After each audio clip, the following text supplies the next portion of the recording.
what your experience was with Victor Hill. All right. Experience with Victor Hill. In reference to this set of circumstances, because we can go back further, but I'm just going to go ahead and say the first time I got put in a restraint chair was November 4th, 2019. When it was an alleged DUI.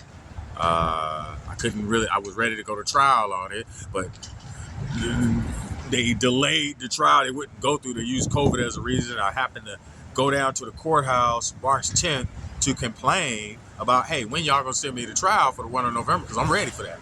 So I'm down there, and then it was a white major. He comes up, and it was like, but went to the courthouse to go upstairs. As soon as I went through the metal detectors, put my belt on, I'm getting ready to walk up the stairs, they cleared the building. We stand up under the American flag, and now I'm sitting up here like, I know they did this, they doing this for me. So I walks over to my vehicle. I got a white Suburban. I walks over to the vehicle, and all of a sudden, magically, about 12 cops come walk directly up to me. And I'm recording them, and they don't like the fact that they're being recorded, while I'm being conscientious of my rights.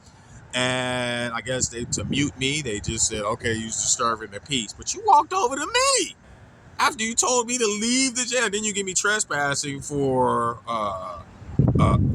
being at the court. I might as well get trespassing for here. I'm just saying, being at the courthouse. And then in the process of those two charges, you got me handcuffed. You go through my wallet, drop my wallet, put me in the and tell me I'm arrested. But when I'm in the car, the major come over and tell the guy who was transporting me to the Sally Port, something, we're going to give him the royal treatment. Royal treatment? I already know what it was. So then from there, he said, is this your wallet? And then I said, yeah. He said, also put him down for littering. Mind you, these charges, they disappeared. I wonder why. But anyway, I like to see those charges pop up because, I like to go to trial. When you stand on righteousness, it's like, I ain't worried about it. I'll take whatever the disposition is because I ain't got a lie to kick it. I got video. My story, your story, and the truth. And it shows the context of what's going on. But again, the second time when I get down there, this is the second time I got put in a restraint chair. They put me in cell 4, and I'm sitting in there, and there were probably like 15 cats in there. Then all of a sudden he comes, everybody had to get to the wall. I know he coming to me. So they opened the door, and he had one of the guards signal me to come out. Then I come out, and he's standing in front of me, everybody looking at me like, who this dude is. And, I got a smirk or something like that. But I'm looking down at the ground, and he told me, anybody mess with me, you with Beavis and Butthead. He was referring to Mr. Robert Halls and Miss Jerian Halls. And, I guess that's when I looked down, I kind of mugged him a little bit. I got that little sneer or whatever you want to say. And I guess he didn't like that, but I was trying to be inconspicuous with it. It was just like you kind of tried to chump me off, I can't Debo. But anyway, I looked away, and then he said, where's my chair? A little fat, excuse me. He said, where's my chair? Next thing I know, these cats picked me up, threw me in the chair, threw the handcuffs behind me, wheeled me over because the chair is like a little forklift with like a seat, wheelchair with like a forklift, wheeled me over, and then they got me over closer to the other part of the Sally Port, and they got the camcorder all in my face, and I sat in there for roughly almost 5 hours. It had to be more than 5 hours, but I'm saying it was definitely a long time. And I'm a former Marine. I served my country honorably. I get paid for the rest of my life from retirement. So why is you coming for me? I want you to feel me. I want to say something else, but if it hit the TV, I want to call him a bust-ass nigga. But, now he know. I wanted him to see how it feels. I hope they put him in a restraint chair. But no, I don't, because even he deserved justice. I'll say it like that. Even he deserved justice. He had a due process today. So he didn't give me a due process. He was the judge and jury and the execution.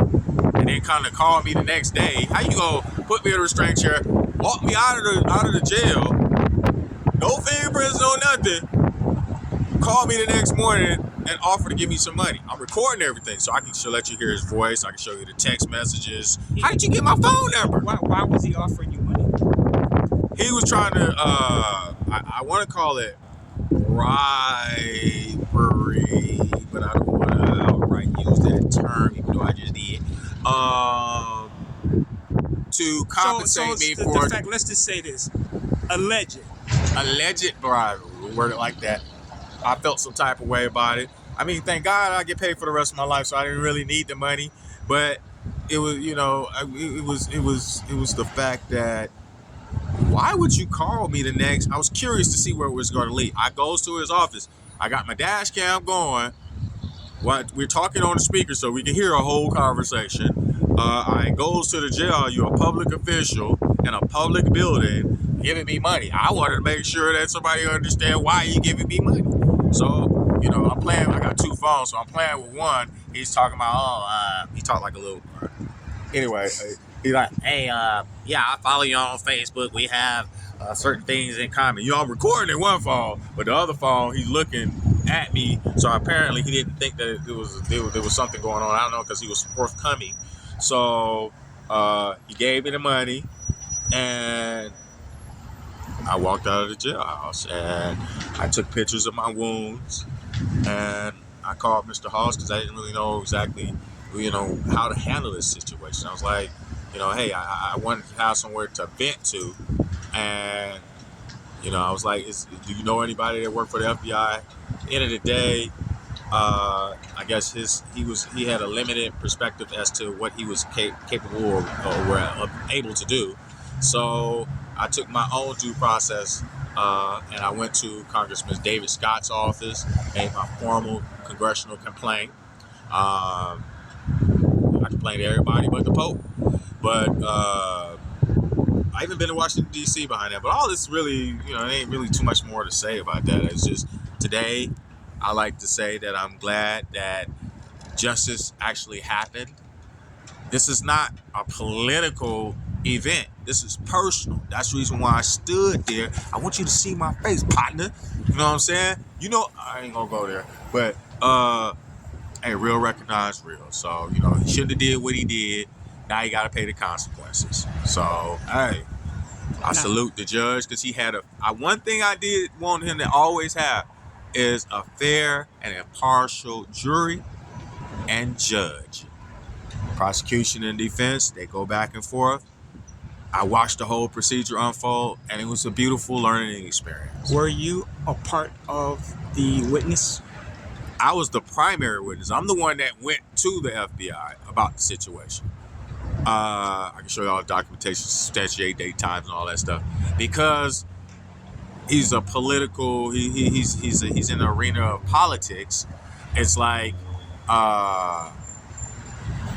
they didn't want to have a political innuendo, because Robert Halls was also running for sheriff during that time window.